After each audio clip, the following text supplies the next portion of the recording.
ব্লগটা শুরু করছি এখান থেকেই। পায়েল সিম্পল লাইফস্টাইল ব্লগে তোমাদের সকলকে স্বাগত জানিয়ে আজকের দিনটা শুরু করছি।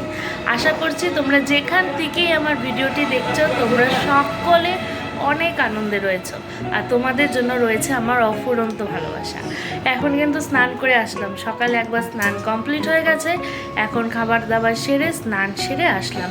তো আজকে কিন্তু সকালবেলায় কোনো ভিডিওই করতে পারিনি, তার কারণটা অবশ্যই ভিডিওতে তোমাদেরকে আমি জানাবো। ভিডিওর মাঝখানে ভয়েস ওভার যখন দেব তখন সবটাই কিন্তু বলবো।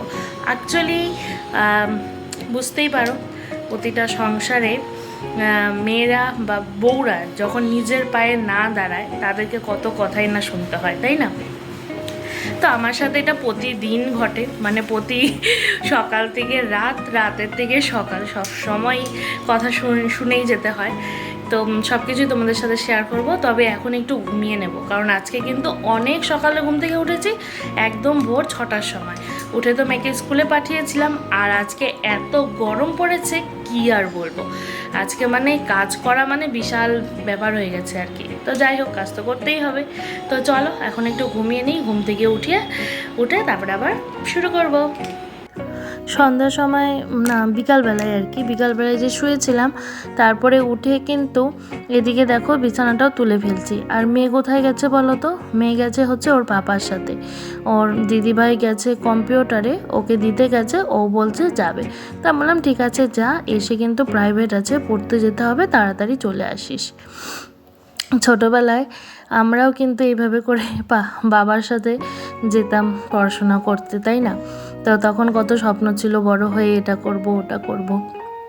তো আমার সাথে যেটা হয় আর কি, যেটা হয়েছে বা মানে নিজের পায়ে না দাঁড়ানোটা যে কতটা কষ্টের সেটা আমি সবসময় মানে নিজেকে দিয়ে টের পাই।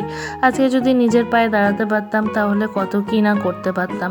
সবার ফার্স্টে তো বাবা মার পাশে দাঁড়াতে পারতাম, সেটা হচ্ছে আমার সবার আগে কাজ বা কর্তব্য, যেটাই মনে করি না কেন সেটাই। কিন্তু অনেক কিছু চেষ্টা করলাম, কিন্তু কোনোটাতেই আর সাকসেস হতে পারলাম না। সবার প্রথমে একটা সেলাই মেশিন কিনেছিলাম যে সেলাই শিখবো বলে, সেটাও কারণবশত হলো না। তারপরে অরিফ্লেমে জয়েন করেছিলাম, সেখানেও কন্টিনিউ করতে পারলাম না। তারপরে হচ্ছে শিখেছিলাম বিউটিশিয়ান আর কি, বেসিক যেটা কোর্স হয় সেটা শিখেছিলাম, তো সেখানেও সাকসেস হতে পারলাম না।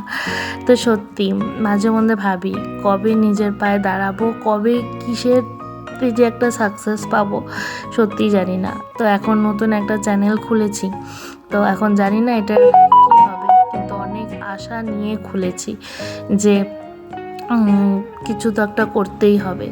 তো এটাও যদি না হয় তাহলেও কিন্তু কত কথাই না শুনতে হবে সবার কাছে, না সবার আগে নিজেকেই নিজে কথা শোনাই যে এটা করতে পারলাম না, ওটা করতে পারলাম না, কবে করব।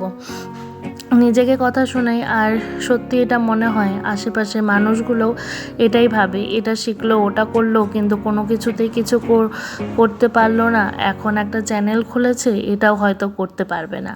সব মানে এটাই মনে মনে ভাবে, কি এটাই বলে আর কি। তো সেই জন্যই সকাল থেকে সন্ধে রাত দিন সারাক্ষণ নিজেকেই নিজে দোষারোপ করি যে কেন পারলাম না, সবাই পারছে, আমি কেন পারলাম না। তো এখন খুব চেষ্টা করছি যাতে চ্যানেলটাকে দাঁড় করাতে পারি। এখন তোমাদের ভালোবাসা যদি তোমরা একটু পাশে থাকো তাহলে অবশ্যই পারবো। আর এই যে চুটকি মেয়েটা, এই মেয়েটাকেও তো আমাকেই দেখতে হবে, তাই না? আস্তে আস্তে বড় হচ্ছে, স্কুলে ভর্তি হয়েছে, ওরও তো প্রতি আমারও একটা দায়িত্ব রয়েছে। আর এদিকে দেখো সন্ধ্যার সময় কোথায় যাচ্ছি বলো তো? আমরা মা আর মেয়ে মিলে পাস্তার মশলা আনতে। তো আজকে রাতের বেলা কিন্তু চিকেন পাস্তা হবে। কার কার চিকেন পাস্তা খেতে ভালো লাগে আমাকে কিন্তু অবশ্যই কমেন্ট করে জানাবে। আর এদিকে দেখো আমার মেয়ে মানে নাচতে নাচতে যাচ্ছে চিকেন পাস্তা আনতে। আসলে এখন বাইরে বেরোতে খুবই ভালোবাসে, কারণ কি বলো তো, যেহেতু প্যান্ডেল হচ্ছে না দুর্গাপূজার, সেটাও এক ফাঁকে দেখে আসতে পারে আর কি। আমাদের বাড়ির পাশে তো পূজা হয়, তো তোমাদের কাছে বলেছি। আর এখন হচ্ছে কি, রাস্তার যে লাইটিংগুলো হয় সেখানে বাঁশ গাড়া হচ্ছে আর কি। তো ওগুলো টুকুস টুকুস করে দেখে আসে, ওটাই ওর আনন্দ আর কি। আর এইদিকে দেখো দিদিভাই কিন্তু আজকে মটরের ঘুগনি আর চিকেন পাস্তা করেছে রাত্রেবেলায়। ঘুগনিটাও যেমন টেস্ট হয়েছে, চিকেন পাস্তাটাও কিন্তু খুবই টেস্ট হয়েছে। আজ রাতে কিন্তু এই চিকেন পাস্তা আর ঘুগনি দিয়েই খেয়েছি। আর আমার বরের জন্য করেছিলাম সয়াবিন। ও যেহেতু পাস্তা খায় না, তো ওর জন্য করেছিলাম সয়াবিনের তরকারি। একদম পাতলা করে, মশলা দেইনি বললেই চলে, খুব অল্প মশলা দিয়ে করেছি। আসলে এত গরম পড়েছে, এই গরমের মধ্যে না হেভি খাওয়াটা না খাওয়াই খুবই ভালো। তাই একদমই অল্পটুকুই করেছি আর কি রাতের জন্য। তো ওর জন্য সয়াবিন করেছে, আর ওর না সয়াবিনটা কিন্তু খেতে বেশ ভালোই লাগে। তারপর তো খেয়ে দিয়ে ঘুম। আমি খাওয়া দাওয়ার পরে একটু নিজের স্কিন কেয়ারও করে নিচ্ছিলাম। এই যে লোটাসের এই হোয়াইট গ্লো ক্রিমটা আমি রাতেরবেলা ইউজ করি। এটা কিন্তু লোটাসের নাইট ক্রিম। বন্ধুরা, এই নাইট ক্রিম ইউজ করে কিন্তু আমি ঘুমিয়ে পড়ব।